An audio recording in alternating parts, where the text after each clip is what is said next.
degree to which psychiatric illnesses are constructed. I don't have a definitive answer to either. If I did, I'd be writing books. These are the deepest questions of psychiatry. For sure, psychiatric diagnoses are partially constructed. One thing that I know about is PTSD, for example. PTSD, the phenomena, the illness there was a huge upsurge in it in the aftermath of the Vietnam War. And people needed a particular diagnosis for this constellation of symptoms that people were suffering from, because they needed to claim status as veterans, and they needed stuff from the insurance companies. And they were suffering from a series of symptoms that were not clearly depression, not clearly anxiety, so a term had to be invented for what is actually extremely heterogeneous collection of symptoms linked to the same etiology, trauma, but actually extraordinarily different. If you look at the PTSD criteria, it's the one of the worst criteria in the DSM. There's like 21 of them. Two different people with PTSDs can have zero overlap with each other. Okay, so it's like a catch-all term. It's very much of a patchwork. And so you could just see this construction of this diagnosis going on due to sociological forces. They needed such a diagnosis. Julian was talking about how some psychiatric diagnoses like PTSD might be more socially constructed than others. But I wanted to know something more specific to our third culture and immigrant experiences. How does psychiatry, a discipline that evolved in the West with roots in Western philosophy, Western history, Western experiences, and Western words, apply to our Asian culture? Could a framework that developed in a world with different values and rules be simply laid over a culture as different as the Asian one and still make sense? Or are there aspects to the experience of mental health that are universal and which transcend frameworks, language, and cultural reference points? Mental suffering is absolutely universal. Pain, a trauma, sorrow. You don't need diagnosis to work with that. I'll take one of the most classic example of what I think is a commonality between the two cultures. One of the things that Freud discovered is just how absolutely intensely people are attached to their parents. They have a certain relationship with their parents, and this pattern persists outside. They have this pattern over and over again with other people. Chinese people really notice that too. One thing that not Freud himself particularly, but psychodynamic and Chinese people have really hit the same conclusion, is that if you grow up seeing your parents in pain, one of your desperate wishes, your deepest, right to the core sort of things, is that you want to make them feel better. The kid wants to save the parent, and that can create problems later on, but it just speaks to how much love the kid has for the parent. And the kid grows up seeing the parent in pain. The sadness is worse than if the parent beat up the kid. That sucks. If the parent is in tremendous pain and the kid tries to save the parent but can't, that's crazy stuff. That's intense. And so that sort of dynamic is very, very common to both the East and the West. And I would say that is a sort of Chinese people call filial piety. It has a lot to do with this complex, this deep feeling of wanting to take care of your parents, wanting to save them, wanting to relieve them of the horrible pain that you saw. And a lot of analysts and therapists have very much realized the same thing. So I would say human nature is very similar on both sides. Human development, the way that people feel at a very deep level about things and people get hurt about different things, is very, very similar, both sides of the divide. You just have to have a certain vocabulary to bring out that emotions, and it's not so different.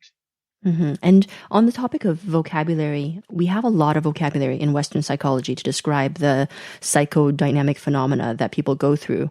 Do we have the same kind of vocabulary in Asian cultures? Yes, absolutely. It's a very different type. All of psychodynamic and psychology terms deals with the individual. What's going on inside here? Huh? It's me, myself, and I examining me, myself, and I. But like we were talking about before, the right unit of Chinese character, Chinese person, is not the person. It's definitely the family. So when a patient comes to me from Canada, I treat the person, but very few Chinese people show up alone. They usually come in with everybody in tow. And talking to my Indian friend, it's the same thing, Indian psychiatry. They come in, and the Greek ones as well. They just come in. Those of us familiar with Asian culture know this fact intimately. A family is not a collection of individuals all with their own distinct consciousnesses. Rather, the family itself is the unit, with the members of the family each sharing in a group sense of identity. Now, this isn't science fiction, and it's also not a beehive. It's not like we can hear each other's thoughts and control each other's actions. But it's also not entirely that far from it either. In the collective of the family, each person's actions reflect directly on the family, and the group together is more important than any individual in the group.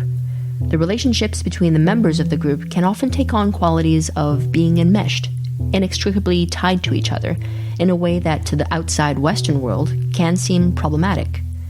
So how does this all present itself when an Asian family finds themselves in front of an Asian psychiatrist, educated in the West, but deeply aware of Asian dynamics?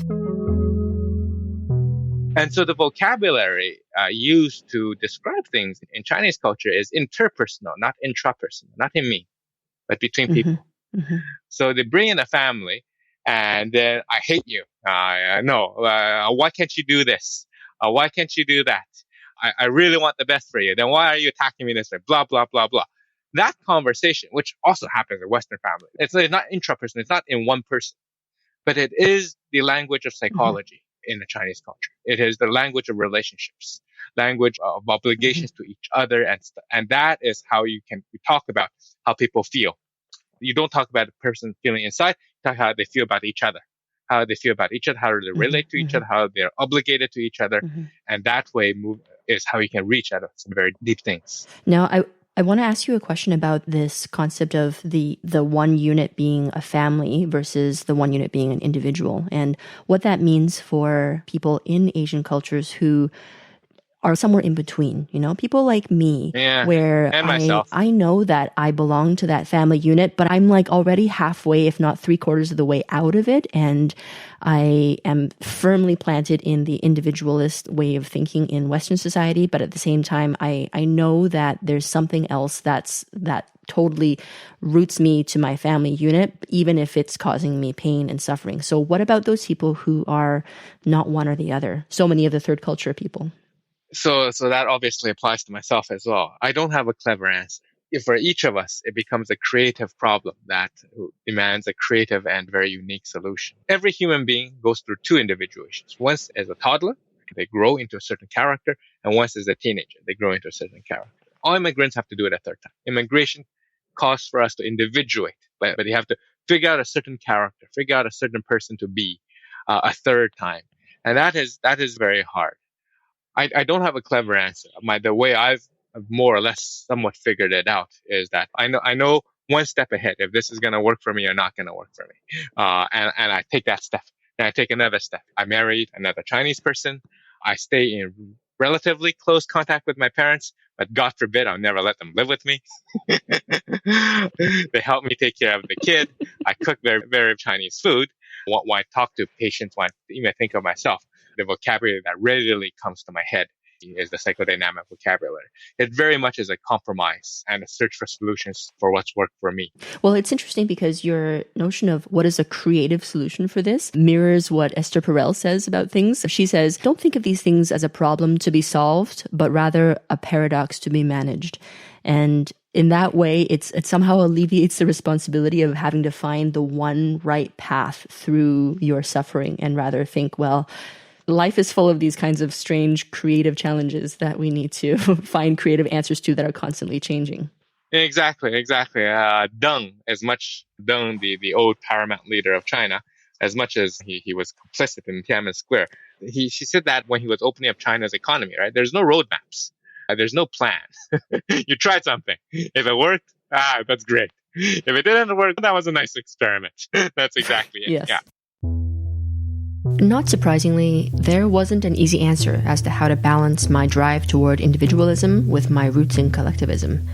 From what I gathered from Julian, he kind of winged it as he went along, which is what I've been doing this whole time too.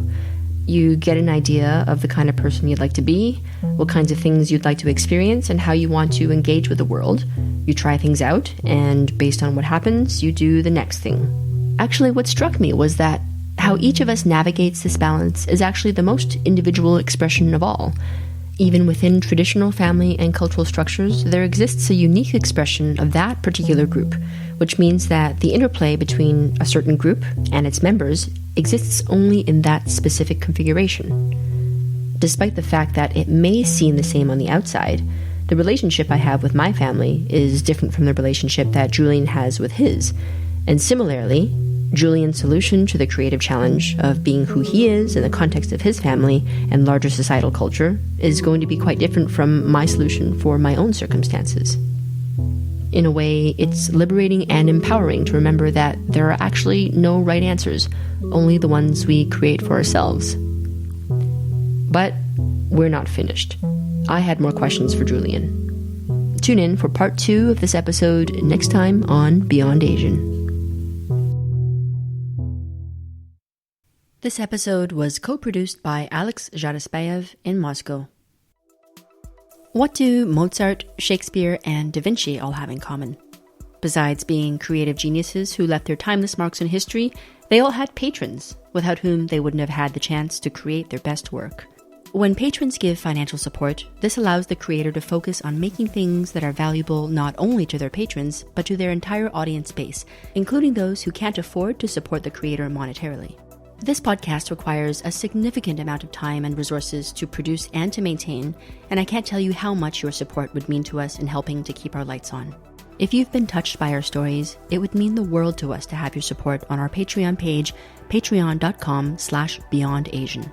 If you're able, you can offer monthly contributions from 3 to 40 euros. That's about $4 to $45, giving you access to exclusive member benefits including ad-free episodes, uncut conversations, advanced clips of upcoming episodes, behind-the-scenes content of how Beyond Asian is made, voting power on what topics we cover, Ask Me Anythings, Q&A live streams, and handwritten postcards. Your support would go toward the following costs: memberships to services like podcast hosting, editing and transcription software, social media schedulers, and cloud storage for our precious audio files, the purchase of additional equipment to improve sound quality and enable different show formats, like being able to call into the show with a question for our guests, and most importantly, paying the dedicated members of the Beyond Asian team for their hard work. When you support Beyond Asian, you're not only helping us to do the best work we possibly can, but you're also letting us know that what we do makes a difference to you and to your community. We are now officially open for patronage at patreon.com/beyondasian.